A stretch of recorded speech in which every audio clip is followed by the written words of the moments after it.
नमस्कार दोस्तों। आज की इस वीडियो में हम एक बहुत ही प्रेरणादायक और विचारपूर्ण कहानी पर बात करेंगे जो श्रीमद् भागवतम से ली गई है। यह कहानी है पिंगला नाम की एक महिला की जो अपने समय में एक वैश्या के रूप में जीवन जी रही थी। लेकिन इस कहानी के माध्यम से हम समझेंगे कि भौतिक इच्छाओं की दासता कितनी दुखदायी हो सकती है और सच्ची खुशी कहाँ मिलती है। साथ ही हम भगवान श्री कृष्ण की शिक्षाओं के आधार पर चर्चा करेंगे कि वैश्या से शारीरिक संबंध बनाना धार्मिक दृष्टि से गलत है या नहीं। स्वागत है आपका हमारे चैनल पर, जहां हम प्राचीन भारतीय ग्रंथों की कहानियों से जीवन की गहरी सीख लेते हैं। आज की कहानी है पिंगला की कथा, एक ऐसी महिला की जो भौतिक सुखों की तलाश में फंसी थी, लेकिन एक रात ने उसका जीवन बदल दिया। यह कहानी श्रीमद् भागवतम के 11वें स्कंध से प्रेरित है, जहां एक संत राजा यदु को जीवन की सच्चाइयां सिखाते हैं। दोस्तों, जीवन में हम सभी किसी न किसी इच्छा के पीछे भागते हैं, पैसा, सुख, संबंध। लेकिन क्या ये इच्छाएं हमें सच्ची शांति देती हैं? पिंगला की कहानी इसी सवाल का जवाब देती है। और अंत में हम भगवान श्री कृष्ण की भगवद गीता की शिक्षाओं से समझेंगे कि वैश्या से संबंध बनाना नैतिक और धार्मिक रूप से कैसा माना जाता है। अगर आपको ऐसी कहानियां पसंद हैं तो लाइक, सब्सक्राइब और कमेंट जरूर करें। चलिए कहानी शुरू करते हैं। बहुत समय पहले विदेह नगरी में एक महिला रहती थी। नाम था पिंगला। वह एक वैश्या थी, मतलब वह पुरुषों से संबंध बनाकर अपना गुजारा चलाती थी। उसका जीवन पैसों और क्षणिक सुखों के इर्द गिर्द घूमता था। हर शाम वह खुद को सजाती संवारती, सुंदर कपड़े पहनती और अपने घर के दरवाजे पर खड़ी हो जाती। उसकी आंखें हर आने जाने वाले पुरुष पर टिकी रहती। वह सोचती, शायद ये वाला अमीर है, ये मुझे अच्छे पैसे देगा, ये मेरे साथ समय बिताना चाहेगा। एक रात पिंगला हमेशा की तरह दरवाजे पर खड़ी थी। चांदनी रात थी, लेकिन उसका मन बेचैन था। वह इंतजार करती रही। एक पुरुष आया, लेकिन रुका नहीं।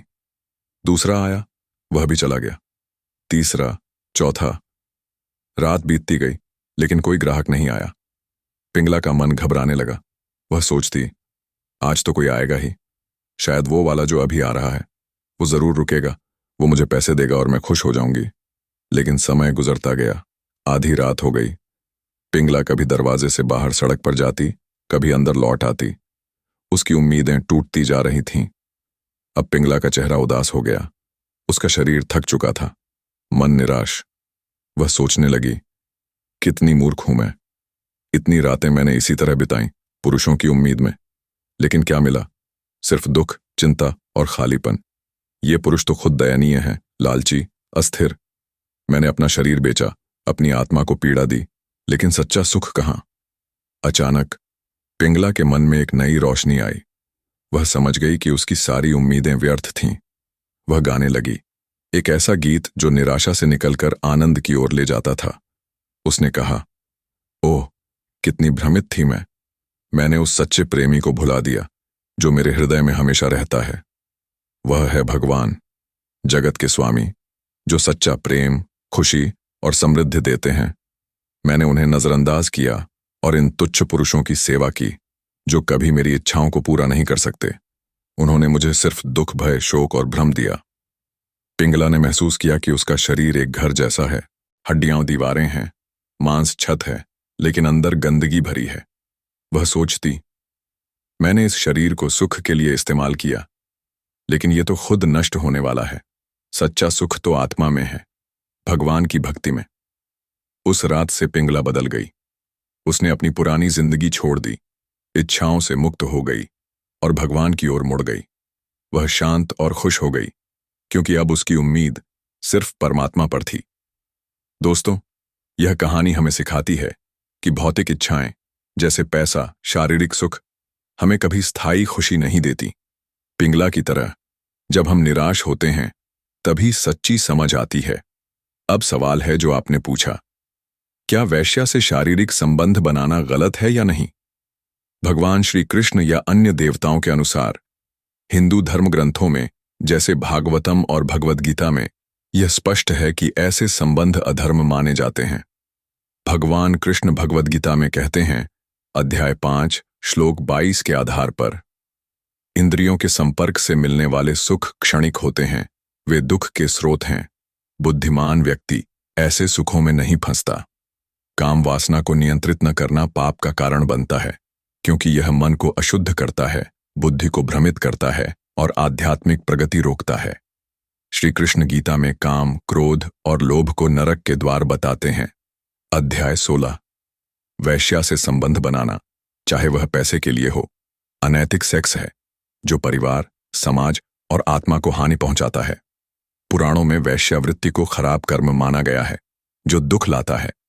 लेकिन ध्यान दें, धर्मग्रंथ वैश्याओं को घृणा नहीं सिखाते, वे करुणा सिखाते हैं। वैश्या भी ईश्वर की संतान है और भक्ति से मुक्ति पा सकती है, जैसे पिंगला ने पाई। अब आते हैं एक और गहरे सवाल पर जो आज के समाज में बहुत प्रासंगिक है। कुछ लोग कहते हैं कि शारीरिक संबंध चाहे वे वैश्या के साथ हों या किसी और के साथ, अगर दोनों पक्षों की सहमति से हों तो उनमें कोई गलती नहीं। यह एक ऐसा विषय है जिस पर हमें खुले मन से, लेकिन धर्म और नैतिकता के दृष्टिकोण से विचार करना चाहिए। हिंदू धर्म में संबंधों की पवित्रता पर बहुत जोर दिया गया है। विवाह को एक पवित्र बंधन माना जाता है जो न केवल दो लोगों को बल्कि उनकी आत्माओं को भी जोड़ता है। लेकिन हम यह भी समझते हैं कि मानव जीवन जटिल है और हर स्थिति को एक ही नजरिए से नहीं देखा जा सकता। हमारे धर्म ग्रंथ कहते हैं कि कोई भी संबंध तभी गलत है जब वह किसी की मर्जी के खिलाफ हो। अगर कोई संबंध जबरदस्ती, छल या अनैतिकता से बनाया जाता है तो वह पाप का कारण बनता है। लेकिन अगर दो लोग आपसी सहमति से प्रेम और सम्मान के साथ एक दूसरे के साथ सुख साझा करते हैं तो उस सुख का आनंद लेना गलत नहीं माना जा सकता। फिर भी श्री कृष्ण हमें सिखाते हैं कि हर सुख को आत्मनियंत्रण और धर्म के दायरे में देखना चाहिए, क्योंकि बिना नियंत्रण के सुख हमें गुलाम बना सकता है, जैसा कि पिंगला के साथ हुआ था। तो दोस्तों, चलिए इस कहानी को एक सुंदर संदेश के साथ खत्म करते हैं। सच्चा सुख भगवान में है, प्रेम में है और आपसी सम्मान में है। कोई भी संबंध तभी गलत है जब वह किसी की मर्जी के खिलाफ हो। अगर दो लोग आपसी सहमति से प्रेम और सुख साझा करते हैं तो उस सुख का आनंद लेना चाहिए। लेकिन हमेशा याद रखें, सुख को धर्म और आत्मनियंत्रण के साथ जोड़ें ताकि आपका मन और आत्मा दोनों शांत रहें। जय श्री कृष्ण। आत्मा की धारा के साथ बने रहें। हमारे चैनल आत्मा की धारा को अभी सब्सक्राइब करें और बेल आइकन दबाना ना भूलें। धन्यवाद।